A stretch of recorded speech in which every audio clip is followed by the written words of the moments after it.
If you think of the band Queen, you might think of We Will Rock You filling sports venues, Bohemian Rhapsody in Wayne's World, the infamous Live Aid concert, or even the 2018 feature film Bohemian Rhapsody.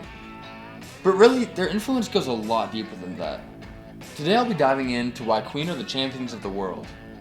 My name is Paul Collins, and this is The Artist Project. Our rock of ages do not crumble, love is breathing still. In 1969, a young guitarist by the name of Brian May formed the band Smile with Tim Staffel and Chris Smith. Drummer Roger Taylor joined the lineup after winning a round of auditions. Staffel, the band's drummer, became friends with Freddie Mercury. Mercury was a big fan of the band and asked to be lead singer, but Staffel currently filled the role. The next year, however, Staffel left the band over creative differences, and Mercury filled the role as lead singer. Chris Smith had already left the band at this point and was replaced by Mike Gross as bassist. The band played their first gig together in 1970 under the name Queen, following Mercury's suggestion. The rest of the members didn't like it, but he said, "It's wonderful, dear. People would love it." In 1971, John Deacon replaced Gross as bassist. Mercury changed his last name to Mercury, and so the stage name Freddie Mercury was invented. The four Queen members were finally together as we know them.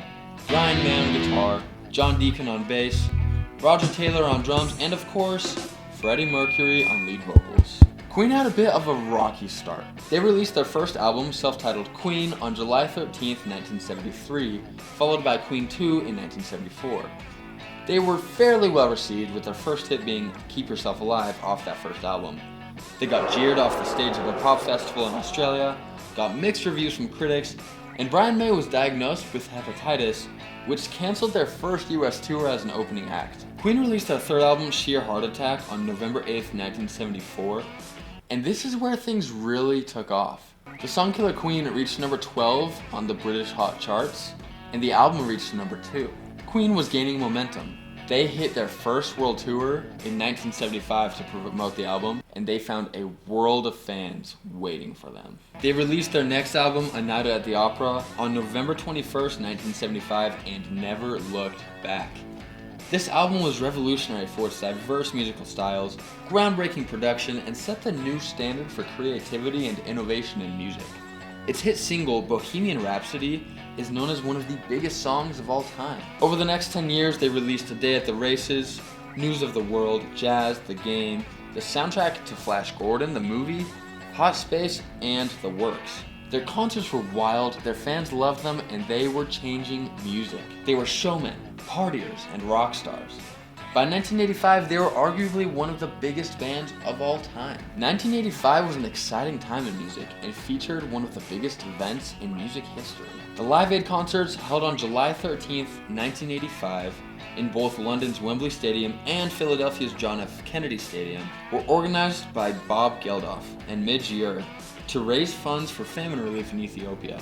The event featured performances by some of the biggest names in music, including U2, David Bowie, Led Zeppelin, Madonna, and of course, Queen.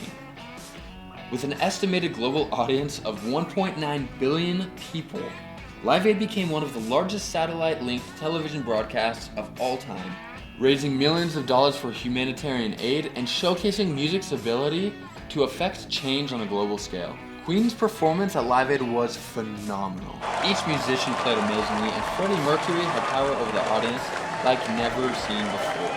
They were champions of the world, or so it seemed.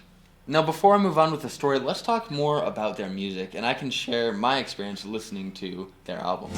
All we hear is Radio Gaga, Radio Goo. Growing up, I knew and listened to Queen's greatest hits like crazy. I think a lot of people fall in that boat, considering they're some of their best-selling albums. But of course, like I've done with every episode of The Artist Project, I listened to every Queen studio album in chronological order. Here are my thoughts. First, even though Queen's sound drastically changed over time, the dramatic, kind of operatic element that they had in their music never really went away. That was pretty consistent throughout their music, is the kind of flair that they brought with them. Second is that the musical contributions from each band member is actually quite impressive.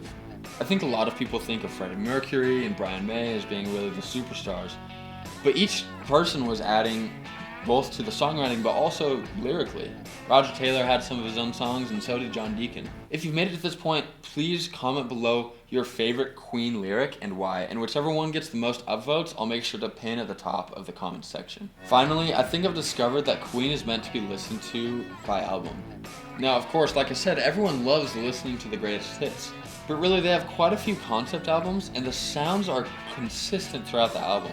So it's really enjoyable to listen to any of the LPs from top to bottom. I was personally super excited to find a lot more Queen music, so I actually want to share my recommendations of what you could listen to if you were also interested in deep diving into their music. Mama, just give it back. To start out, assuming you've never listened to Queen before, I would just start off with 5 simple songs. Killer Queen, Don't Stop Me Now, We Are the Champions, Crazy Little Thing Called Love, and Bohemian Rhapsody.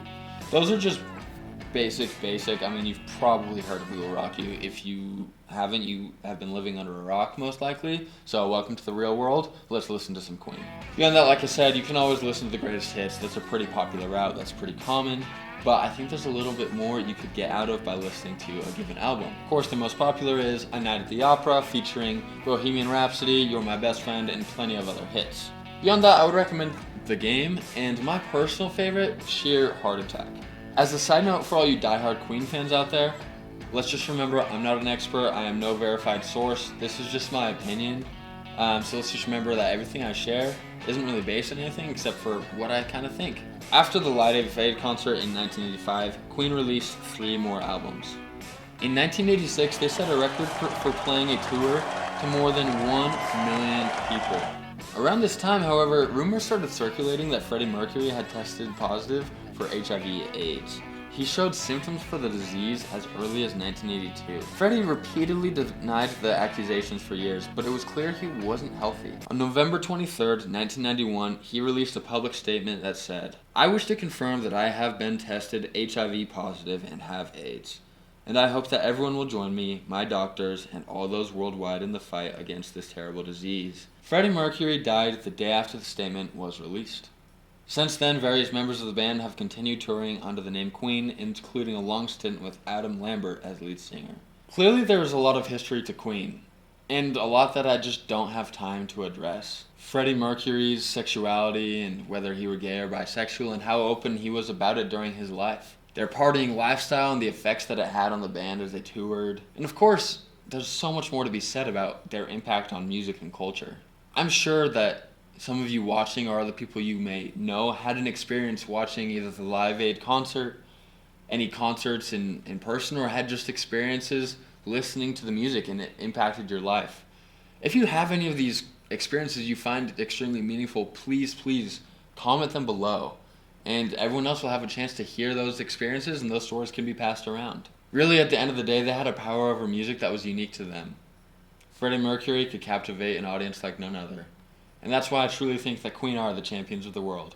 Thanks for watching, like and subscribe, and I'll see you next time when I'll be discussing James Taylor and his influence as a singer-songwriter on future generations. Like always, my name is Paul Collins, and this is The Artist Project.